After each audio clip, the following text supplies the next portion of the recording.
আজকে আমি যে ব্যাপারটা নিয়ে এখন কথা বলতে চলেছি এবং এই ভিডিওতে যা কথা আমি বলবো, যে আপডেট তোমাদেরকে দেবো, সেটা শোনার পর আমি জানি যারা হেটার্স তাদের অবস্থা জাস্ট খারাপ হয়ে যাবে। বেসিক্যালি যারা জিদ্দার হেটার্স তাদের জাস্ট অবস্থা খারাপ হয়ে যাবে।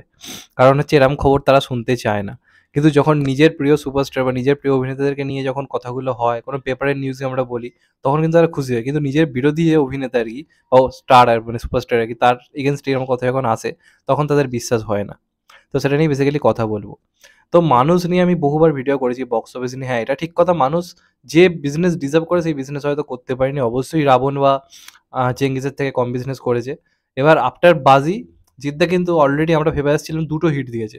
রাবণকে অলরেডি সেমি হিট ঘোষণা করা হয়েছিল, এটা আমরা সবাই জানি। মোটামুটি 3.5 থেকে 4 কোটি বিজনেস করেছিল ওই রকম একটা টাইমে, যখন সিনেমা অতটা ভালো চলছিল না। আপনারা 2022-এর বক্স অফিসের অবস্থাটা ভাবুন না।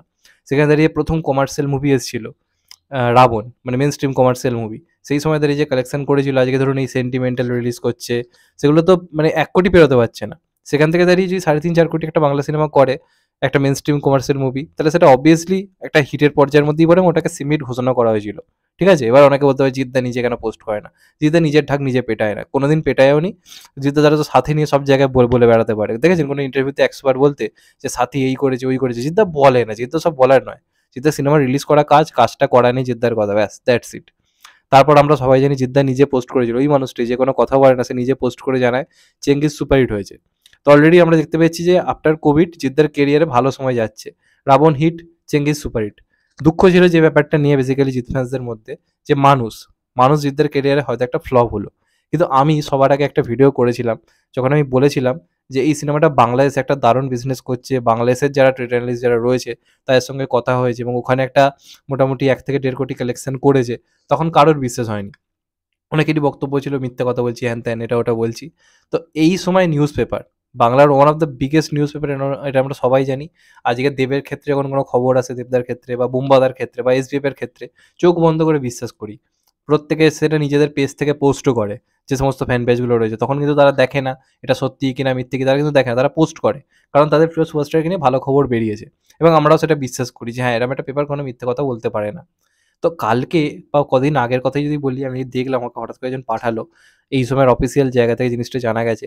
তারা একটা আর্টিকেল পোস্ট করেছিল বুমেরাং নিয়ে, বুমেরাং রিলিজ ডেট নিয়ে একটা জিনিস পোস্ট করেছিল। সেখানে কিন্তু তারা ক্লিয়ারলি লিখেছে যে 2023-এ জিদ্দার দুটো বড় হিট দিয়েছে, একটা হচ্ছে চেঙ্গিস, এবং অবভিয়াসলি আরেকটা বলা হচ্ছে মানুষ। অর্থাৎ আমি তোমাদেরকে যেটা বলেছিলাম একদম প্রথম দিকে, যখন তখন এই মানুষ নিয়ে বক্স অফিস বানাচ্ছি, আমি বলেছিলাম, দেখবেন আমার চ্যানেলে এখনো ভিডিওটা রয়েছে, মানুষ একটা শিওর শট হিট। কারণ বাংলাদেশ এবং মানে এপার বাংলা এবং ওপার বাংলা মিলিয়ে যে কালেকশনটা করেছে, তাতে কিন্তু সিনেমার কিন্তু টাকা উঠে গেছে। এবং আরেকটা ব্যাপার কি, স্যাটেলাইট রাইটস। এই সিনেমাটা কিন্তু স্যাটেলাইট রাইটস দারুণ। জিদ্দার সিনেমা মানে স্যাটেলাইট রাইটসের একটা বিরাট ভ্যালু রয়েছে, এটা আমরা সবাই জানি। তো সেই হিসেবে কিন্তু সিনেমাটাকে অলরেডি এখন কিন্তু হিট ডিক্লেয়ার করা হয়েছে, এবং এটা এত বড় নিউজ পেপার থেকে দেখুন, এদের কিন্তু জিদ্দার পেছন চাটার কোনো দরকারই নেই। তার কারণ কি, জিদ্দাদেরকে না দেয় ইন্টারভিউ, না জিদ্দাদের সঙ্গে কোনো ভালো সম্পর্কও রয়েছে, কোনো দরকার নেই। কিন্তু তারা তারপরও যখন এরকম একটা খবর পোস্ট করছে, তার মানে বুঝতে হবে না সিনেমাটা কিছু না কিছু তো একটা করেছে। প্লাস এটা হিন্দিতেও রিলিজ করেছিল, যদিও চেঙ্গিসের মতো কালেকশন এটা করেনি, কখনোই করেনি, সেটা আমি বলবো না। কিন্তু দুই বাংলায় মিলিয়ে এই সিনেমাটা কিন্তু অবভিয়াসলি একটা হিটের পর্যায়ে পড়ে। যেমনটা আমরা দেখেছিলাম এর আগে বাস্তাদা ডন, তারপর ধরুন যে সিনেমাটা ছিল সুলতানকেও কিন্তু হিট ঘোষণা করা হয়েছিল দুই বাংলা মিলিয়ে। তো জিদ্দার বরাবরই বাংলাদেশে কিন্তু মানে বক্স অফিস ভালো আছে, এবং ধন্যবাদ বাংলাদেশকে। কারণ আমাদের এখানকার অডিয়েন্স সত্যি ভালো নয়, মানুষ কিন্তু খারাপ সিনেমা হয়নি, মানুষ যথেষ্ট ভালো সিনেমা হয়েছে।